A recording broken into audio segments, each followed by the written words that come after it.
सुप्रभात प्रिय विद्यार्थियों, आप सब कैसे हो। उम्मीद करती हूँ कि आप सब स्वस्थ होंगे और आपके स्वास्थ्य की मंगल कामना मैं ईश्वर से करती हूँ। प्यारे बच्चों, आज हम इस कक्षा में हिंदी की पूरक पाठ्य पुस्तक भारत की खोज पाठ 3 सिंधु घाटी की सभ्यता के भाग 3 को करेंगे।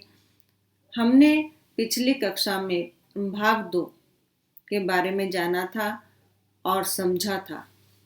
आज हम भाग 3 में जो भी भाग होंगे उनको जानेंगे। आइए देखते हैं और अध्ययन कर समझते हैं व्यक्तिवादी दर्शन के लाभ और हानियां क्या क्या हैं। आप भी अपने पुस्तक खोलें और साथ साथ अध्ययन करें और समझें। जो भी शब्दों के अर्थ बताए जा रहे हैं उन्हें भी ध्यानपूर्वक देखें और रेखांकित कर अपनी पुस्तक पर लिखें। आइए अध्ययन करते हैं। उपनिषदों में बराबर इस बात पर जोर दिया गया है कि कारगर रूप से प्रगति करने के लिए जरूरी है। कारगर अर्थात सही रूप से प्रगति करने के लिए आवश्यक है कि शरीर स्वस्थ हो, मन स्वच्छ हो और तन मन दोनों अनुशासन में रहें।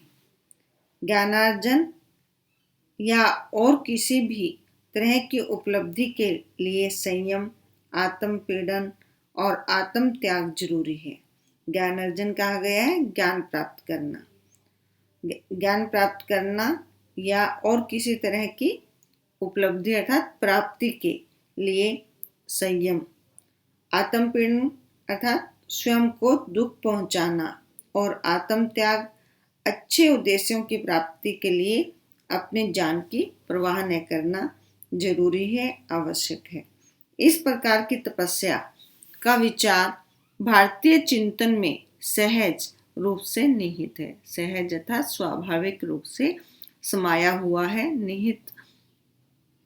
गांधी जी के नेतृत्व में जिन जनांदोलनों ने भारत को हिला दिया, जनांदोलनों अर्थात लोगों द्वारा किया गया जो आंदोलन है उन्होंने भारत को हिला दिया। उनके पीछे जो मनोवृत्ति, जो इच्छा काम करती रही है, उसकी सही समझ के लिए इस विचार को समझना जरूरी है। इस विचार को समझना बहुत ही आवश्यक है। भारतीय आर्य अपने से भिन्न, अपने से अलग औरों दूसरों के विश्वासों अर्थात भरोसों और जीवन शैलियों के प्रति चरम अति बहुत अधिक ऊंचा चरम सहनशीलता के कारण उन झगड़ों को बचाते रहे जो अक्सर अर्थात प्राय समाज को खंड खंड कर देते हैं, समाज को विभाजित कर देते हैं। उन्होंने एक तरह का संतुलन अर्थात तालमेल बनाए रखा। एक व्यापक विस्तृत ढांचे के भीतर रहते हुए भी लोगों को अपनी पसंद की जिंदगी बसर करने, व्यतीत करने की काफी छूट देकर उन्होंने एक प्राचीन और अनुभवी जाति की समझदारी का परिचय दिया। उनकी ये उपलब्धियां, उनकी ये प्राप्तियां बहुत अनोखी थी, बहुत विचित्र थी। लेकिन उनके इसी व्यक्तिवाद का परिणाम, व्यक्तिवाद का जो नतीजा यह हुआ कि उन्होंने मनुष्य के सामाजिक पक्ष पर, समाज के प्रति उसके कर्तव्य पर कम ध्यान दिया। हर व्यक्ति के लिए जीवन बटा और बंधा हुआ था। उसके मन में एक समग्र, समूचा, जिसे कहा जाता है सारा, समूचा या समग्र समाज की न कोई कल्पना थी, न उसके प्रति कोई दायित्व बोध था। दायित्व बोध में कर्तव्यों का ज्ञान था। इस बात का भी कोई प्रयास नहीं किया गया, इस बात की भी कोई कोशिश नहीं की गई कि वह समाज के साथ एकात्मकता महसूस करे, इस विचार का विकास शायद आधुनिक युग में हुआ। किसी प्राचीन समाज में यह नहीं मिलता, इसलिए प्राचीन भारत में इसकी उम्मीद करना गैर मुनासिब होगा। गैर मुनासिब मीन्स अनुचित होगा। व्यक्तिवाद,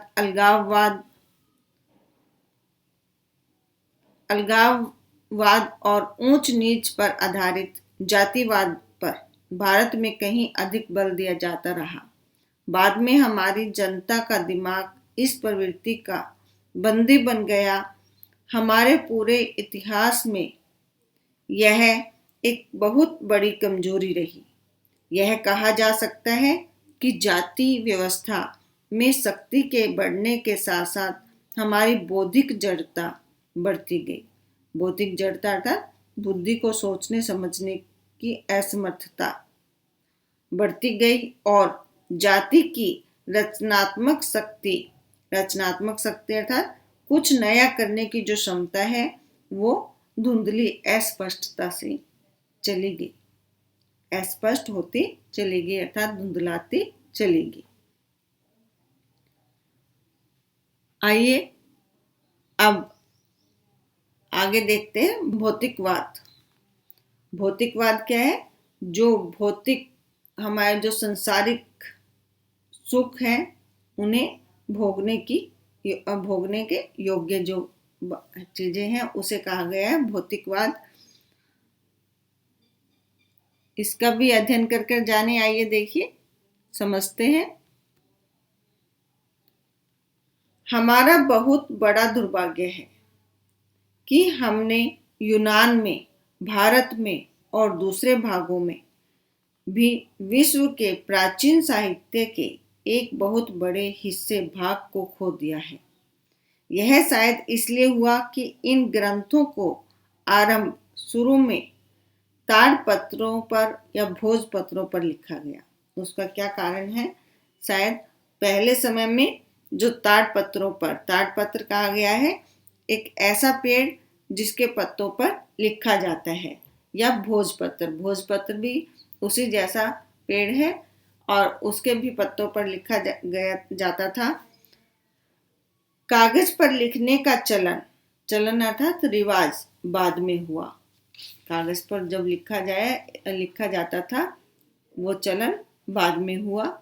बहुत सी प्राचीन भारतीय पुस्तकें अब तक भारत में नहीं मिली, पर चीनी और तिब्बती भाषा में उनके अनुवाद मिल गए हैं।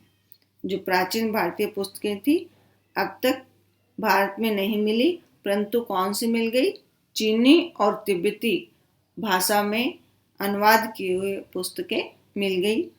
जो पुस्तकें खो गई हैं उनमें भौतिकवाद पर लिखा गया पूरा साहित्य है, जिसकी रचना आरंभिक उपनिषदों के ठीक बाद हुई थी।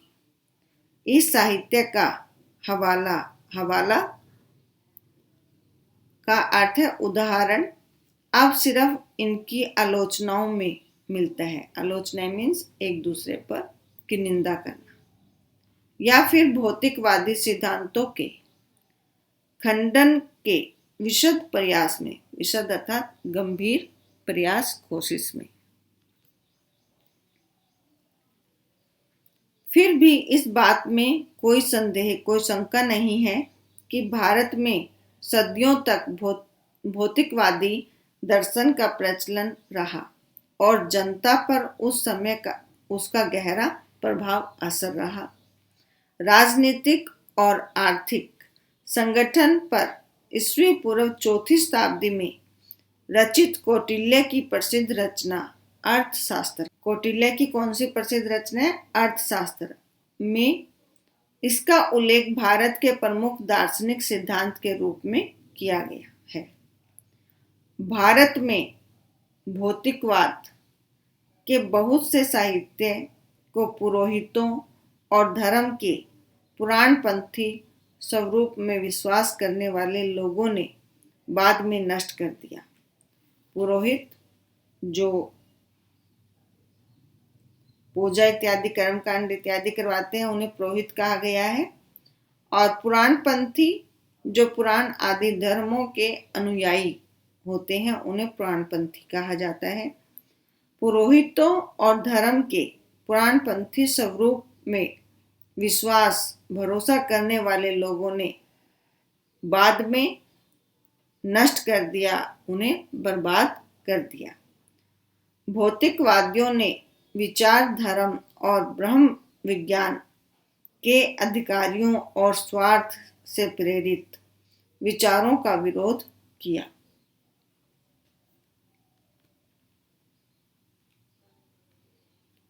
उन्होंने वेदों, पुरोहिताई, जो पूजा पाठ कर्मकांड इत्यादि करने वाले लोग हैं उन्हें पुरोहिताई कहा गया, और परंपरा प्राप्त विश्वासों पर विचार करते हुए यह घोषणा की कि विश्वास को स्वतंत्र होना चाहिए और पहले से मान ली गई बातों या अतीत के प्रमाणों पर निर्भर नहीं रहना चाहिए।